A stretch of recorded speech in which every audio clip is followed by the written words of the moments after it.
Hello everyone and welcome to only IAS. स्वागत है आपका 27 जनवरी के प्रीलिम बूस्टर न्यूज़ डिस्कशन में। तो चलिए शुरू करते हैं आज के इंपॉर्टेंट न्यूज़ आर्टिकल्स के बारे में हमारी तैयारी। सबसे पहले शुरू करने से पहले मैं आपको एक इन्फॉर्मेशन देना चाहूँगा कि आपकी जो भी प्रिपरेशन अभी तक हुई है उसको अगर आप जाँचना चाहते हैं तो आपके लिए बहुत अच्छा मौका है। हमारा प्रज्ञान का all India UPSC mock GS1 6 फरवरी को होने वाला है। जो यूपीएससी की टाइमिंग होती है ये बिल्कुल उसी के हिसाब से प्लेस्ड है। 9:30 बजे आप इसको अटेम्प्ट कर सकते हैं। अभी मौका है, आप जल्दी से जल्दी रजिस्टर करिए और इसमें आपको ऑल इंडिया रैंकिंग मिलेगी, आपको पूरा एनालिसिस मिलेगा सब्जेक्ट वाइज, और ख़ास बात कि आपको एक पूरा सॉल्यूशन भी प्रोवाइड किया जाएगा। और यहाँ आप अपने आप को देख पाएंगे कि ऑल ओवर इंडिया आपकी रैंक क्या बन रही है, किन एरियाज़ में आपकी कितनी प्रिपरेशन हुई है और कहाँ पर कौन सी कमी है। तो बहुत अच्छा मौका है ये अपने आप को परखने का आपके पास। तो प्लीज़ 6 फरवरी को इसे ज्वाइन करना ना भूलें, जो कि हमारा Pragyan all India UPSC mock GS1। तो चलिए शुरू करते हैं आज के आर्टिकल। और पहला आर्टिकल है ट्रेड डिफेंस विंग के बारे में। ट्रेड डिफेंस विंग ने हाल ही में इंडियन एक्सपोर्टर्स को बहुत मदद की है। ये बात न्यूज़ में आई तो इससे हमें पता लगता है कि पहली बात है क्या ये ट्रेड डिफेंस विंग। तो नॉर्मली जब दो देश ट्रेड करते हैं तो उनमें जैसे मान लीजिए इंडिया यूरोप के साथ ट्रेड कर रहा है, तो यूरोप के अपने नियम है ट्रेड के, इंडिया के अपने नियम है ट्रेड के। तो यूरोपियन कंपनीज को ऐसा लग सकता है कि भारत की कोई कंपनी वहाँ आके बहुत सस्ते दरों पे कोई सामान बेच पा रही है क्योंकि भारत की सरकार उनको सहयोग दे रही है।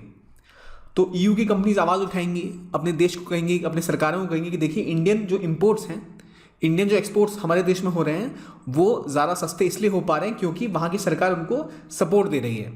और WTO का ऐसा नियम है कि गवर्नमेंट जो है वो किसी भी अपनी कंपनी को अननेसेसरी सपोर्ट प्रोवाइड नहीं कर सकती। कुछ एरियाज में आप सपोर्ट कर सकते हैं जो आपके boxes, amber box, green box, इसमें इंक्लूडेड होता है, जो हम बाद में डिस्कस करेंगे।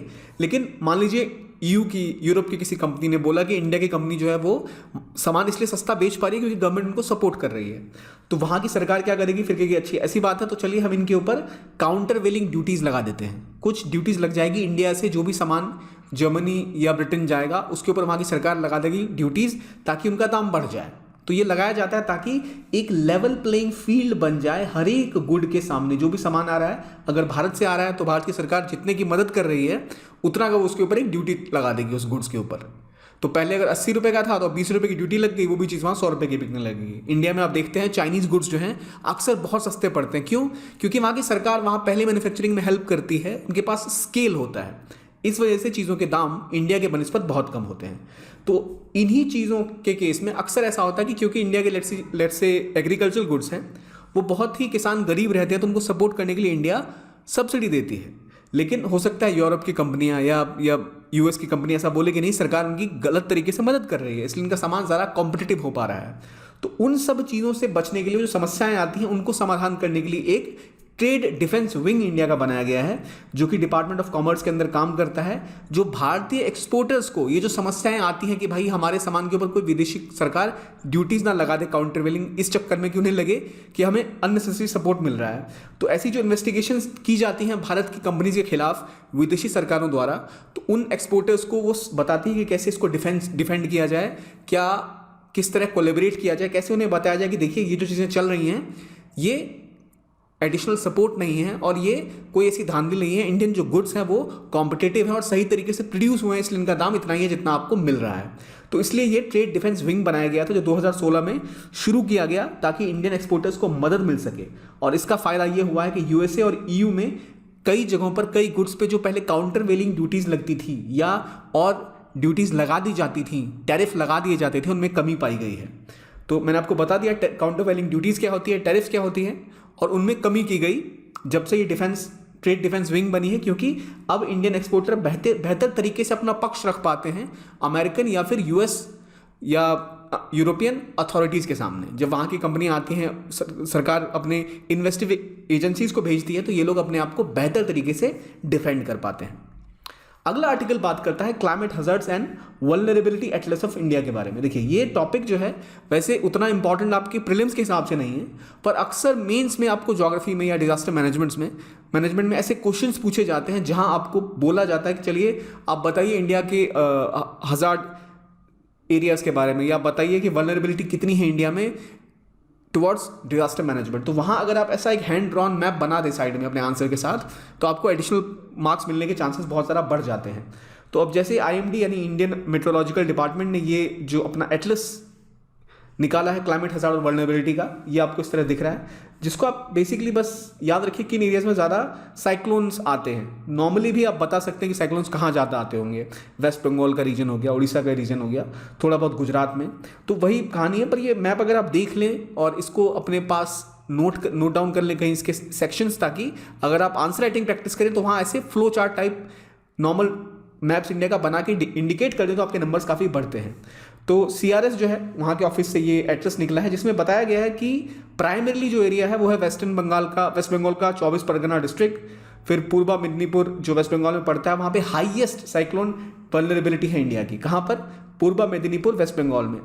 होता ये कि अगर आपको ऑप्शन में उड़ीसा का कोई एरिया पूछा होता और ऊपर वेस्ट बंगाल का ऑप्शन होता तो अक्सर चांसेस होते हैं कि लोग उड़ीसा टिक कर देते हैं, पर वो है पूर्वी मेदिनीपुर जो कि है वेस्ट बंगाल में, पूर्व मेदिनीपुर सॉरी ये नाम है इसका। और जो एक नॉर्मल ऑब्जर्वेशन है कि ईस्टर्न कोस्ट जो है इंडिया का ज़्यादा वल्नरेबल होता है साइक्लोन के मामले में, वो हमें पता ही है। तो ये कहानी हो गई क्लाइमेट हज़ार्ड के बारे में, और ये एटलस निकाला है IMD ने। तो ठीक है, आगे बढ़ते हैं और जानते हैं प्रधानमंत्री राष्ट्रीय बाल पुरस्कार के बारे में। भारत के प्रधानमंत्री हाल ही में जिन बच्चों को प्रधानमंत्री राष्ट्रीय बाल पुरस्कार मिला उनसे उन्होंने बातचीत की, तो इसमें दो चीज़ें हैं। यहाँ दो अवार्ड्स होते हैं, एक होता है बाल शक्ति पुरस्कार, एक होता है बाल कल्याण पुरस्कार।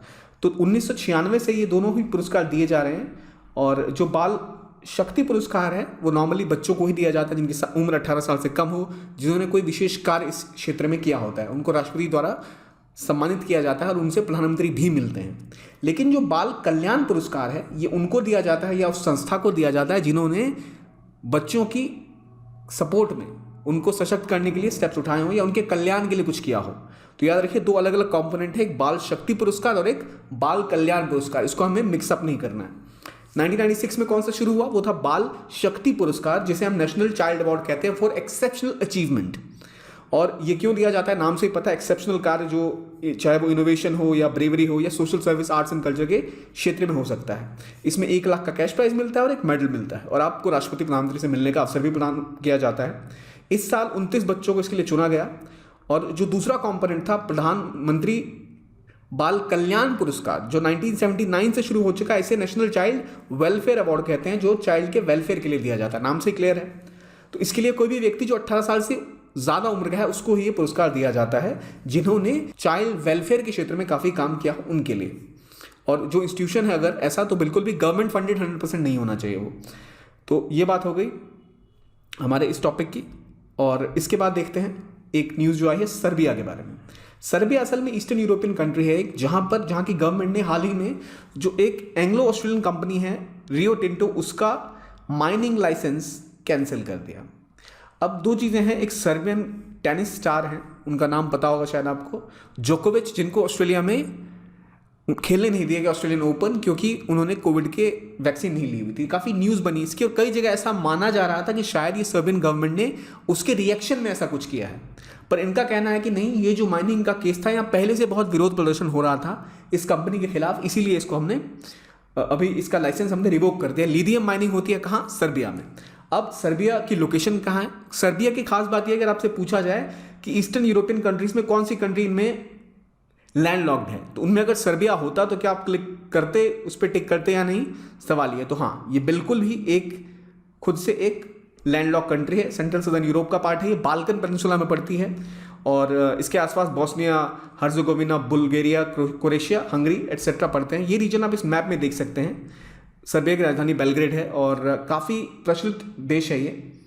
तो ये रीजन है यहाँ का। इसके आसपास कौन सी सी मेडिटेरियन सी इसके पास पड़ता है, लेकिन ये असल में एक लैंडलॉक कंट्री है। इसकी करेंसी है दिनार, जो कि सर्बियन दिनार है। तो ये हो गई सर्बिया की बात। आगे बढ़ते हैं और अगला टॉपिक है बोलार्ड पुल टग बलबीर के बारे में। तो असल में जो चौथा टग है इस सीरीज का, टग क्या करता है भाई? टग जो बड़े बड़े शिप्स आते हैं ना, उनको अगर जो पोर्ट है वहाँ पर उनको या तो एंकर करना है, उनको कहीं लेके जाना है, तो उतने शिप्स हमेशा वहाँ नहीं चलते। उनके लिए टगर्स होते हैं जो उनको खींच के ले जाते हैं, उनको सपोर्ट करते हैं बर्दिंग में, अनबर्दिंग में, सामान वामान कुछ उतारना है, या फिर उनको अगर कहीं मैन्यूवर करना होता है तो उसके लिए काम आते हैं ये।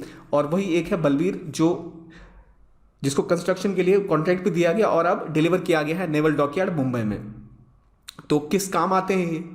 तो भाई मैन्यूबिलिटी बढ़ाने के लिए, डॉकिंग के लिए या फिर असिस्टेंट जो भी कार्य उनको करने एडिशनल उसके लिए काम आते हैं। तो ये हो गई इसकी बात। इससे पहले वीरन और बलराज दो अलग टग्स थे जिनको पहले इंक्लूड किया गया और एक बलराम टग को भी इंक्लूड किया गया। तो टग्स क्या हो गया आपको पता लग गया, और ये कैसे नेवल शिप से अलग है इसकी जानकारी आपको हो गई।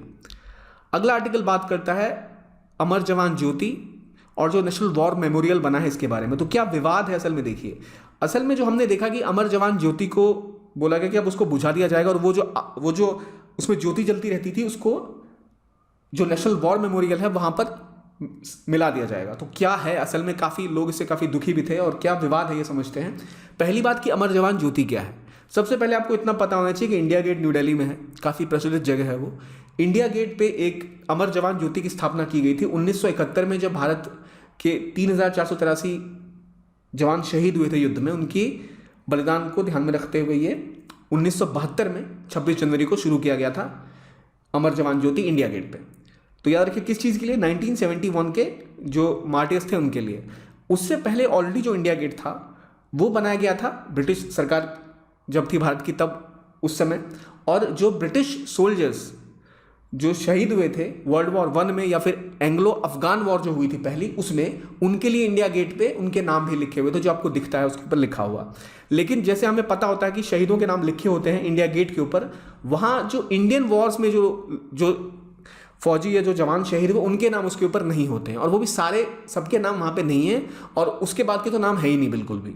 तो ये एटर्नल फ्लेम लगाई गई थी अमर जवान ज्योति पे इंडिया गेट के पास एज अ सिंबल कि जो भारतीय सैनिकों ने अपनी जान देश के लिए निछावर की उसके लिए। अब इसी चीज़ को ध्यान में रखते हुए 2019 में एक नेशनल वॉर मेमोरियल बनाया गया।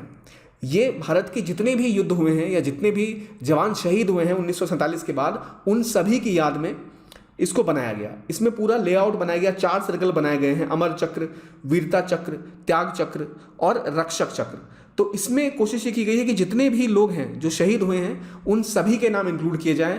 जो हमारा जो 1971 वॉर वाला मेमोरियल है जो इंडिया गेट है उसके ऊपर उनके नाम मेंशन नहीं है। तो ऑल ओवर जो इंडिया में जितने भी जवान शहीद हुए उन सबको एक उनकी याद में एक वॉर मेमोरियल बनाया गया और वहाँ पर ऑलरेडी वो स्थापित किया गया। इसलिए जो अमर जवान ज्योति है वो शिफ्ट होके अब नेशनल वॉर मेमोरियल के पास जा चुकी है, उससे उसको समाहित कर दिया गया है। तो ये कारण थी रिलोकेशन का और इसलिए इसको रिलोकेट किया गया। तो इसलिए अगर आपसे क्वेश्चन आए कि क्या अगर जो इंडिया गेट बनाया गया है उसमें क्या मेमोरियल पे किन लोगों के नाम है, अक्सर ऐसे क्वेश्चन यूपीएससी नहीं पूछती, पर जानकारी के लिए आपको बताना इंपॉर्टेंट था।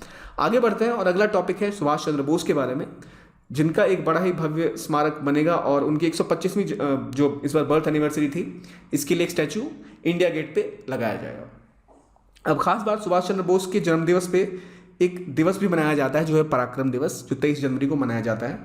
और खास बात हम सबको पता है कि इन्होंने नेशनल सर्विस जो Indian national service civil services थी वो भी पास आउट किया था उस समय में, और एक बड़ा रोल निभाया था आज़ादी में। लेकिन मेरा आपसे सवाल है, क्या जो आज़ाद हिंद फौज है उसकी स्थापना सुभाष चंद्र बोस ने की थी? तो नेताजी सुभाष चंद्र बोस का जो योगदान है भारतीय स्वतंत्रता संग्राम में हम सबको पता है। इंडियन नेशनल आर्मी को उन्होंने लीड भी किया, और इसके अलावा इससे पहले वो अलग अलग लेवल पे कांग्रेस में भी शामिल रहे और मूवमेंट का पार्ट रहे।